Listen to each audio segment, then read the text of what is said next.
Let's go ahead and take it into Texas. After what felt like days of nonstop rain and a flood threat in Texas, looks like we're finally going to get a break. And this will certainly come as a relief, I think you could say, in terms of those search and recovery crews that have had to pause their missions because of the risk of rising rivers. So thankful for this break in moisture.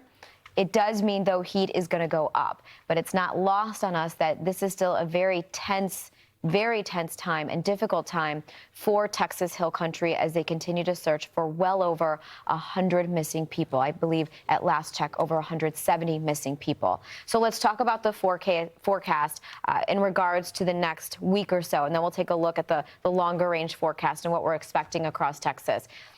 With the rain threat dwindling, can't completely rule it out, though we do have this ridge of high pressure that's going to work its way over the state and over the region.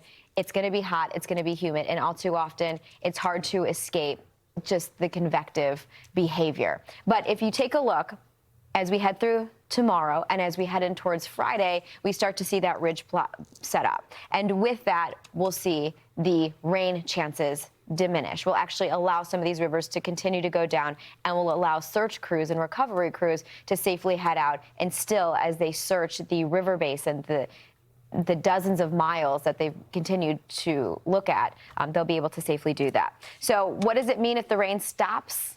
It means the heat goes up. And this is something, Stephen, you worked in Houston for quite some time, but knowing Texas, you know how very oppressive this heat can be. So if we're looking at a temperature of 92, it's still going to be humid. Yeah. So it's probably going to feel closer to 100 degrees. Yeah, there's no doubt. And heat alerts might be needed. We'll see, especially as we head toward the weekend. I mean, the heat, it comes and goes. You hope for an afternoon shower or storm. The overall pattern is probably going to keep the Texas coastline under that unsettled regime, that pattern where we get the afternoon storms. But when you look at it through the hill country, it's more of the same that we have followed since, aside from these past 2 weeks. What we've seen in the hill country has been exceptionally dry conditions. The drought has been worsening.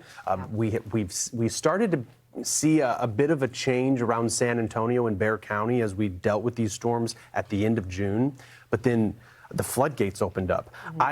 If you do follow the river system in Texas, the Lower Colorado River Authority, there have been floodgates that have been opened, several dams as far as managing this water, which I can't remember the last time that so much has been working in this way. I mean, we get tropical systems sometimes that move into the Texas coastline or move in from the Texas coastline. But to watch that operation unfold is remarkable. Lake Travis, for example, a huge lake that people recreate on in Austin. It is full. It's very swollen beyond what it typically is. I was looking at images of that too. Wild. Yeah, it's still a very sensitive, very vulnerable time in Texas, but the lack of rain is something that will come at a good time with the heat going up as we head in towards the weekend.